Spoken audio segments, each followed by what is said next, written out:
আমি অসম জাতীয়তাবাদী যুৱ পৰিষদ শিৱসাগৰ জিলা সমিতিৰ তৰফৰ পৰা পৌৰসভাক শিক্ষা জনাইছোঁ যে এনেবোৰ কাৰ্য আমি আগতেও মানে ইয়াৰ পৰিৱেশৰ ওপৰত আমি বহুত কিবা তেওঁলোকৰ লগত কথা পাতিছিলোঁ। তেওঁলোকে বাৰে বাৰে কৈ থাকে যে আমাৰ এইটো আমি ইয়াৰ ওপৰত ব্যৱস্থা ল'ম, কিন্তু ব্যৱস্থা ল'ম কৈ থকাৰ পিছতো বাৰে বাৰে কিয় এনেকুৱা কৰি থাকে আমি সেই কথাটো লৈ একচুৱেলি লজ্জিত হৈছোঁ শিৱসাগৰ ৰাইজ হিচাপে।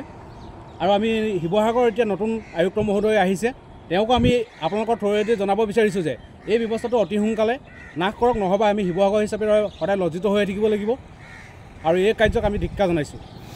যিহেতু দেখা পোৱা গৈছে যে সিদিনা চৰাইদেউ যি আজি বিশ্ব ঐতিহ্যৰ ক্ষেত্ৰত স্বীকৃতি পাবলৈ সক্ষম হৈছে, ঠিক তেনে ক্ষেত্ৰত শিৱসাগৰৰ যিহেতু মাজমজিয়াত শিৱসাগৰ ৰাষ্ট্ৰীয় ঘাইপথৰ কাষতে এক দুৰ্গন্ধময় পৰিৱেশ, এই ক্ষেত্ৰত আপোনালোকৰ কৰ্তব্য বা কৰণীয় কি হ'ব? চাওক, আমি আগতেও তেওঁলোকৰ লগত আলোচনা কৰিছোঁ আৰু এতিয়াও আলোচনা কৰি আছোঁ, কিন্তু তেওঁলোকে বাৰে বাৰে এই কিয় কৰি থাকে এই কথাটো আমি বুজি পোৱা নাই। তেওঁলোকেতো বেলেগ আৰু শিৱসাগৰত জেগা নাইকিয়া নহয়। যদি শিৱসাগৰ মূল পথটোতে যদি এনেকুৱা অৱস্থা হয়, শিৱসাগৰ বিশ্ব ঐতিহ্যৰ ক্ষেত্ৰত কেনেকৈ থান পাব?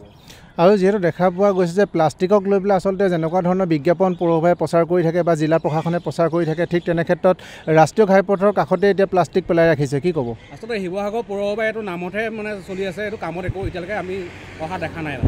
চৰকাৰী বিজ্ঞাপনৰ ক্ষেত্ৰত কি ক'ব? পলিথিনক লৈ পেলাই বিভিন্ন ধৰণৰ বিজ্ঞাপন প্ৰচাৰ হৈ আহিছে, ঠিক তেনে ক্ষেত্ৰত আমি দেখা পাইছোঁ যে মুকলিকৈ পলিথিন পেলাই থৈছে, ইয়াত জীৱ জন্তুৱে সেইসমূহ ভক্ষণ কৰি আছে, কেনেকুৱা এটা পৰিৱেশ? আচলতে এই পৰিৱেশটো যদি ক'বলৈ যাওঁ, তেওঁলোকে বিজ্ঞাপনৰ নামত অকল টকা ঘটাৰ এটা আহিলা হিচাপেহে ব্যৱহাৰ কৰিছে। বাকী তেওঁলোকে প্লাষ্টিক যিটো বৰ্জন হ'ব বুলি কয়, কিন্তু বৰ্জনকৈ প্লাষ্টিকটো বেছিহে আমি দেখিবলৈ পাই গৈছোঁ। এতিয়া যদি আপোনালোকে এই পৰিৱেশটো যদি চায়, গতিকে ইয়াতো অকল প্লাষ্টিকেই দেখিবলৈ পাব। এই ক্ষেত্ৰত কি ক'ব উপায়ুক্ত মহোদয়? আমি উপায়ুক্ত মহোদয়ক অতি সোনকালে ইয়াৰ পৰা যে জাবৰ জোঁথৰখিনি বেলেগ ঠাইলৈ নিয়ে, তাৰ কাৰণে আমি দাবী জনাম।